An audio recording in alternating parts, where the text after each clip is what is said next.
Hi guys. So I'm gonna try to make this video as short as possible, just to keep your attention. I had a dream a few years ago, and I did share it. I did a YouTube video. It did get a lot of attention. It was right before the pandemic, and I took it down for personal reasons. I had a lot going on at the time, and I wish I never took it down, but I did. So now I feel like I have to reshare it. I feel like I have an obligation to do so. And I hope that whoever hears it is blessed and heeds what I'm going to tell them, because I believe Jesus gave me this dream as a warning. In my dream, I seen small plants growing, like vegetation in this field. And then there were small patches and there was big patches.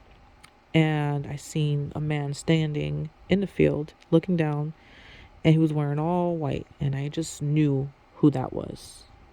It was Jesus. Now, he didn't have a face. I couldn't see a face. It was just all light. It was like a light. And he said to me, "Have you seen anything as beautiful as these?" And he was talking about the grass. And I'm looking down. I couldn't even say anything. I don't think I said a word in the whole dream. All I could do was just think. And when he said that, he told me to reach out my hand and he poured seeds into my hand and said, "Here, now go and plant these." And then I see myself outside, and there were people walking by, and I saw myself in front of this person, and I was asking him, "Do you repent? Do you accept the Lord as your Savior?" And as he was repeating it and he accepted the Lord, there was a veil in front of his eyes that lifted up into the air and disappeared.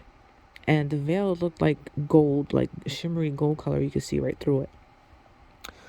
And so then I was in another place right after that. It looked like I was outside, and there was a bunch of tables and stuff, and it was getting like it was going to be a party, like something was being prepared. And I seen Jesus. He was standing there. I just still couldn't see his face. I just seen what he was wearing. And then I seen an angel, and it was standing between the veil, the same color veil that I seen in front of that guy's eyes. And the veil was covering the whole entire place. And it was like magic, like the way it looked. It looked like the gold was moving around in the veil. It was really beautiful, like almost like a fairy tale. But I can see through it. And the angel looked exactly how you would imagine in the movies. And maybe I just seen it that way because I seen it in the movies that way. I don't know. But he had gladiator sandals on. He looked really strong and big and tall. It was like a gold. His sandals were gold. He was wearing gold and white, had big angel wings, white angel wings, and had a sword, a golden sword. And he was guarding the veil and the outside. And as I look through the veil, I can see people. And they looked really nicely dressed. And they had like these extravagant hats on. I don't know why they had hats on, but it just looked like they were ready to party. And then as one got closer to the veil, I realized something was wrong with him. And it looked like he had horns, so I knew it was evil. They were evil. So now I'm getting scared. I'm like, oh, what if these things get inside? What's going to happen? And as I was thinking that, Jesus, in my mind, I could hear him saying, "Don't worry. The angel is there to guard them. They're not going to get through." And he said, "Those are the people who rejected me. Those are the people who didn't believe in me." And as he said that, I seen other angels come together, like bringing them all in together, all those people, and threw them out of this door, this big door.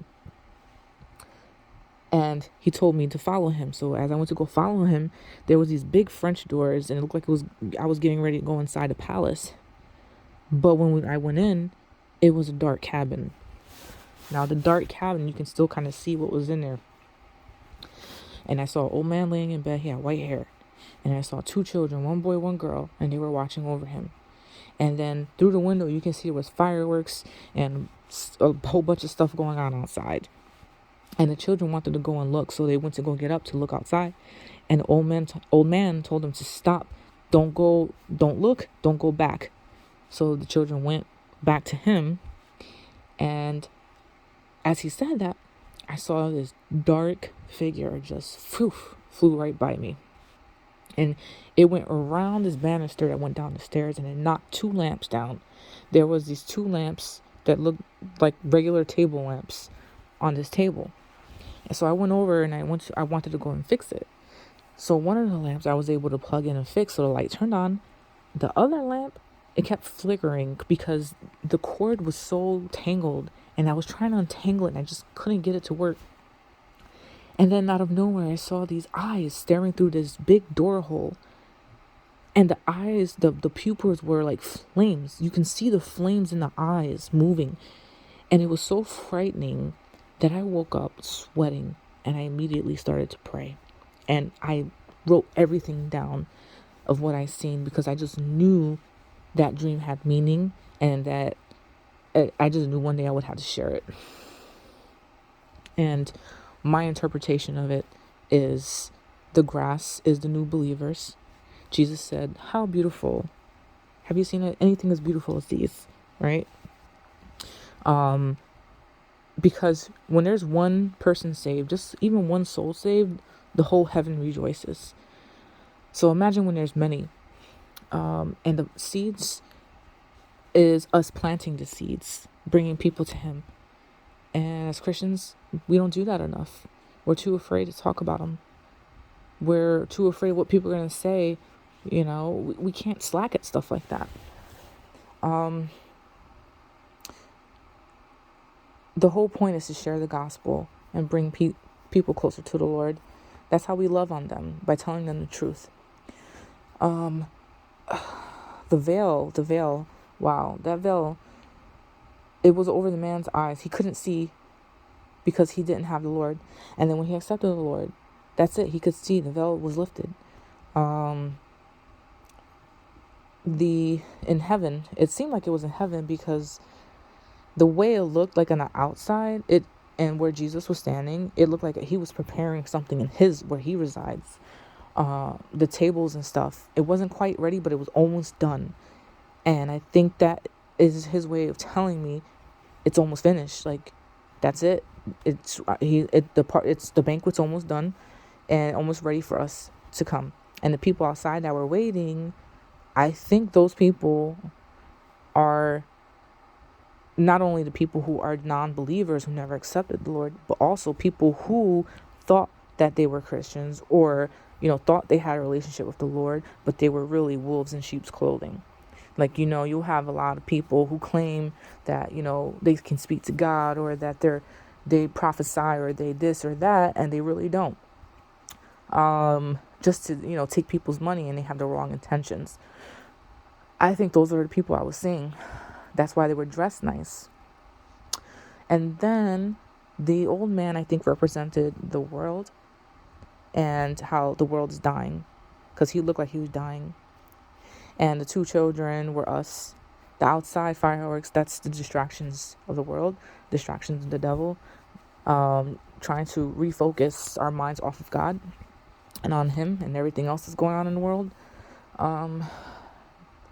And the black thing that flew past knocked down the 2 lamps, of course, Satan, because he doesn't want anyone's light to shine. He wants to take away our lights. And the 1 lamp is a church that I seen that was lit, the real church. 2nd lamp that I seen that I could not fix was the corrupted church. And the eyes of fire that I seen, I believe, were Jesus's eyes. And I saw the other side of him, where he is ready to, he's ready to judge. And I saw the anger in his eyes and the hurt in his eyes. Like, I can see everything in his eyes at that moment, that I was terrified. And I can't even imagine what that day is going to be like for those who are being left behind and that are going to be judged. Because when I read the Bible, it does say that his eyes were like a flame of fire. And when I read that, I was like, whoa, okay. So that explains why I saw that. And I think he's just telling us to get ready. And he knows that I would share this. And I felt so bad that I had to take the video down. But the devil, I'm telling you, when I posted that video, And all those people seen it. I had so many attacks on my life. It was insane. I was having nightmares after that. I had a dream. I was in a swamp and I was on a boat, and this big anaconda wrapped around my boat, and the snake bit my face. And I was trying to lead people to Jesus, and the snake would grab my foot and try to drag me into the swamp. I've been having nightmares. It was crazy. I was having negative feedback, of course, because, that's what Satan does. But that's okay. Because I'm putting it out there again. And if you want to listen, listen. If you don't, that's up to you. Just remember this. When you die, you're going to meet your maker. And you're going to have to account for everything that you have done. And every time you heard about Jesus and you just said, well, whatever, that's going to be thrown in your face, showing how many times people have come up to you talking about the Lord, and you just didn't care to hear about it because you just want to do what you want to do. Well, you still have a chance. You're still alive. You still have a chance to have a relationship with the Lord. And if you're having a hard time believing in it, I don't care what religion you're in. I don't care about religion. It's not about religion. It really is about your relationship with Jesus Christ, because even Jesus said he hated religion. And I just hope that you really pray about it. Ask God to reveal himself to you, and he will show you that he's real. And there is hope, and that hope is in the Lord. And I hope everyone has a blessed day. God bless you all.